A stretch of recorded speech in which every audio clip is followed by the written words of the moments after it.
చట్టపరంగా విశ్వాసం నమ్మకం కూడా కొద్దిగా పక్క కూడా ఆడితే నేను పట్టించుకోండి దాని గురించి.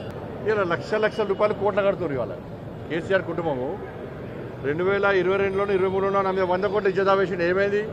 మళ్ళీ 10 కోట్లకు ఇజ్జత్ దావా వేసేయండి. కోట్లు చూసుకుంటే అవి ఉండేది కాదు, పోయేది కాదు. కోర్టు మీద నమ్మకం ఉంది మాకు. ఆడ 11 లక్షలు కడితేవి, అంతకుముందు కడితేవి. ఇంకా సిరిసిల్ల లాంటి నియోజకవర్గం వల్ల మొన్న వరదలు వస్తే చచ్చిపోయారు. 1 రూపాయలు ఇచ్చినావా?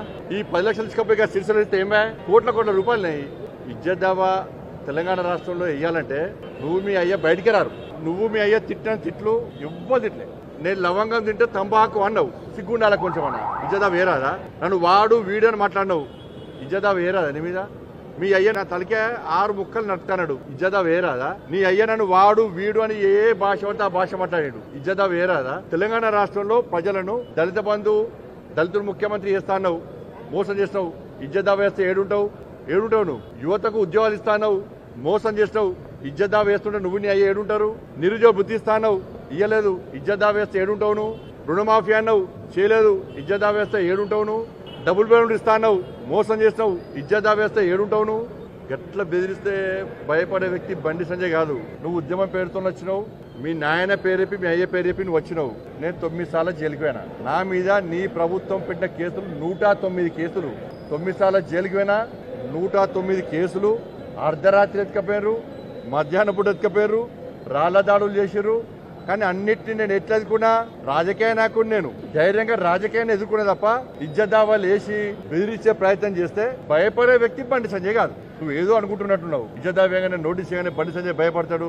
తెలంగాణ సమాజానికి నేను అప్పీల్ చేస్తున్నా. తెలంగాణ రాష్ట్రంలో బీఆర్ఎస్ పార్టీ, గతంలో టీఆర్ఎస్ పార్టీ తెలంగాణ రాష్ట్రంలో రాష్ట్ర ముఖ్యమంత్రిగా కేసీఆర్ గారు ఉన్నప్పుడు కేసీఆర్ గాని కేసీఆర్ కుటుంబం తెలంగాణ సమాజాన్ని తిట్టిన తిట్లు వాస్తవమా కాదా? అదే కుటుంబం ఇవాళ నాలాంటి సామాన్య కార్యకర్తల మీద ఇజ్జత్ దావా వేసి బెదిరించే ప్రయత్నం చేస్తే వీళ్ళని ఏం చేయాలో తెలంగాణ సమాజం ఆలోచించాలి. ఇది కరెక్టా? నేనే బూతులు మాట్లాడలే, ఇక్కడ వాస్తవాలు మాట్లాడినా. నేను కోట్ల పక్కన నిరూపించుకుంటా. ప్రజాప్రతినిధిని నేను ఫీల్డ్ మీద కొట్టాడేటువంటి నాయకుడిని. నేను రాజకీయంగా ఎదుర్కొంటా తప్ప నేను ఇజ్జత్ దావాల పేరుతో బెదిరించే ప్రయత్నం చేయాలి. నాకు రాజకీయంగా ఎదుర్కొనే దమ్ము నాకున్నది. నేను మొన్న సవాల్ చేసిన, నన్ను తంబాకు తింటావు అన్నావు. నేనేమన్నా అంటే నా తంబాకు తింటావు అన్నావు కదా, నేను నా కుటుంబ సభ్యులతో సహా వచ్చి ప్రమాణం చేస్తాను. నువ్వు డ్రగ్స్ తీసుకుంటా లేవు అని చెప్పి నీ కుటుంబ సభ్యులతో వచ్చి ప్రమాణం చేయమని అన్నా. ఎందుకు రాలే? మరి నా మీద ఆరోపణలు చేస్తావు కదా, ఎందుకు రాలే అంటున్నా.